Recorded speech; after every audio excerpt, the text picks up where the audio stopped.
नमस्कार, मैं सुजीत विश्वकर्मा। आप सभी का अपने YouTube channel social knowledge and awareness पर हार्दिक स्वागत करता हूं। मैं आशा करता हूं कि आप लोगों ने महाभारत का विश्लेषण भाग 1 देखा होगा, भाग 2 भी देखा होगा। यदि नहीं देखा तो एक बार उसे जरूर देखें। पिछले वीडियो में मैंने बताया था कि बिना पुत्र पैदा किए विचित्रवीर्य की मृत्यु हो जाती है। हालांकि चित्रांगन की मृत्यु तो गंधर्व के युद्ध में ही हो जाती है।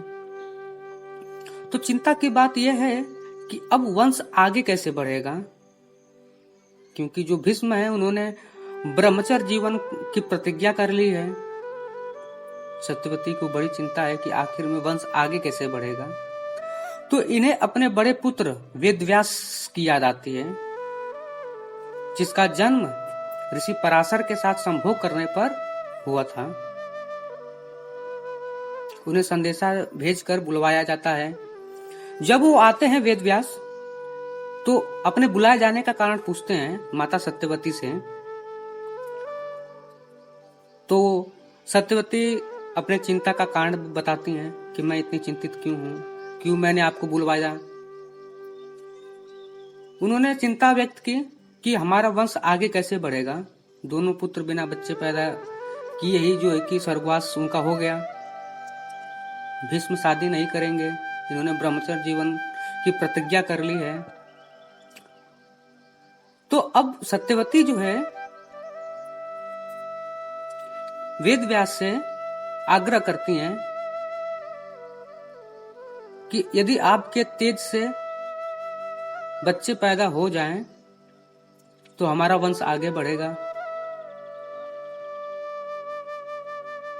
और इसके लिए जो है कि जो विचित्रवीर्य की विधवाएं होती हैं, अंबिका और अंबालिका, बारी बारी से वेदव्यास को उनके कमरे में भेजा जाता है। अब जरा यहाँ पर थोड़ा सा तर्क का इस्तेमाल कीजिएगा आप लोग। अगर वेदव्यास इतने ही तेजस्वी थे, तेजवान थे, ज्ञानी थे, जब उनको तेज से ही बच्चे पैदा करना था तो भाई जहां थे वहीं से अपना तेज भेज दिए होते, आशीर्वाद दिए होते, गर्भवती कर दिए होते। और गर्भवती की तो बात छोड़िए, बच्चे क्यों नहीं पैदा कर दिए तुरंत। और गर्भवती होने का प्रोसेस क्या है? जिसका जन्म खुद दो महिला पुरुष के सहवास से हुआ हो, उसमें कौन सा तेज विकसित हो जाएगा जो अपने तेज से बच्चे पैदा कर देगा। अरे जब तक सहवास नहीं करेंगे तब तक तो गर्भवती होंगी नहीं। इसका मतलब सहवास करने के लिए ही बुलाया गया था। हालांकि महाभारत में, चाहे महाभारत की बातें बताने वाले जो आर्टिकल लिखे गए हैं, जिन्होंने महाभारत का अध्ययन किया है, जैसा टेलीविजन पर दिखाया गया है, उसमें यहाँ पर ऐसी कोई चर्चा ही नहीं की गई है, क्योंकि शब्दों का मायाजाल गढ़ा गया है जो आपको तर्क का इस्तेमाल करने से ही रोक देता है। आप भटक जाते हैं। जब अंबिका के कमरे में जाते हैं वेदव्यास तो कहा जाता है वो अपनी आंखें बंद कर लेती हैं। अब आंखें बंद करने का कारण तो पहले जानने होते, क्यों आंखें बंद कर रही हैं। केवल इतना ही कह दिया जाता है कि वो अपनी आंखें बंद कर लेती हैं, इसलिए उन्हें धृतराष्ट्र पैदा होता है जो जन्म से अंधा था।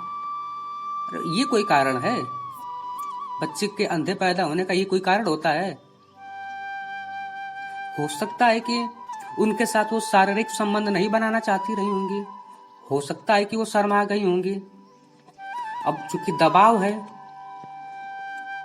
ऐसा तो करना ही पड़ेगा। तो कहा जाता है कि उनके तेज को देख करके अपनी आंखें बंद कर लेती हैं, तो इसलिए उन्हें जन्म से अंधा धृतराष्ट्र पैदा होता है। अरे दैट इज मिसफॉर्चुनेट।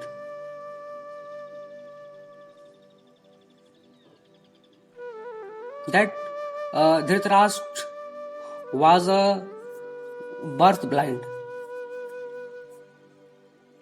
ये भाई असौभाग्य की बात है। अगर ठीक है आप इतने तेजस्वी थे तो अंधे बच्चा पैदा क्यों कर दिए? इसीलिए बुलाया गया था आपको कि अंधे बच्चे पैदा कर दीजिए।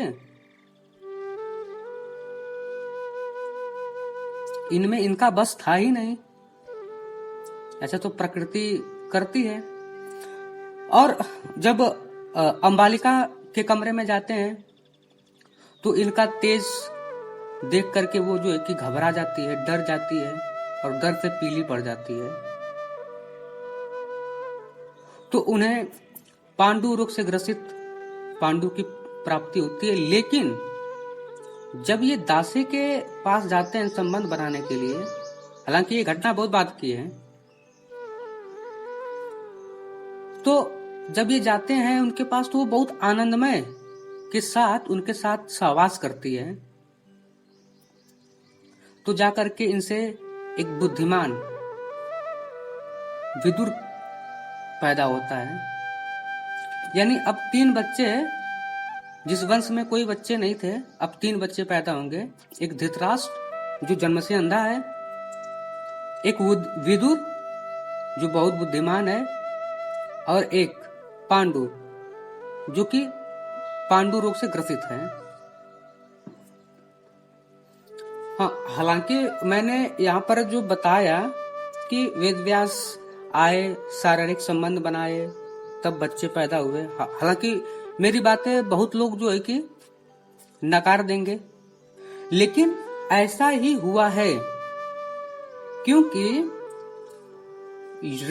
वेदों में जो है कि ऋग्वेद में, यहाँ तक कि यजुर्वेद में और मनुस्मृति में भी एक प्रथा की चर्चा की गई है जिसका नाम है नियोग प्रथा। नियोग प्रथा के अंतर्गत कोई भी विधवा किसी उच्च कुल के परिवार में पैदा हुआ या जो ज्ञानी हो। अब जरा मुझे आप ये बताइए कि उस समय ज्ञानी कौन था? उस समय ज्ञानी कौन था? उसके साथ सहवास करके बच्चे पैदा कर सकते हैं। इसका मतलब यह है कि वेद और जितने भी ग्रंथ हैं उनकी रचना करने के पहले ये दिमाग में जरूर लगा लिया होगा, बता दिया गया होगा, या जिन्होंने रचना की उन्होंने जो है कि बड़ी एक दिमाग उसमें लगाया होगा कि बच्चे पैदा करने का ये भी एक तरीका है। लेकिन इसके लिए एक खास जाति के लोग रहेंगे, सबको ये अधिकार नहीं है। और यहाँ पर जरा एक विचार कीजिए कि इसमें महिलाओं की, आपको क्या लगता है, इसमें महिलाओं की आजादी थी क्या? यहाँ पर महिलाओं की आजादी नहीं होनी चाहिए थी कि जिसके साथ वो चाहे सहवास करके बच्चे पैदा कर ले? एक ऐसी महिला जिसे पता ही ना हो कि किसके साथ संबंध बनाना है। हालांकि खैर ठीक है, इसको यहीं पर रहने देते हैं। मैं नियोग प्रथा पे जब वीडियो बनाऊंगा तो ये सारे सवाल होंगे। खैर इसको यहीं पर रहने देते हैं। वीडियो कैसा लगा आप मुझे जरूर बताइएगा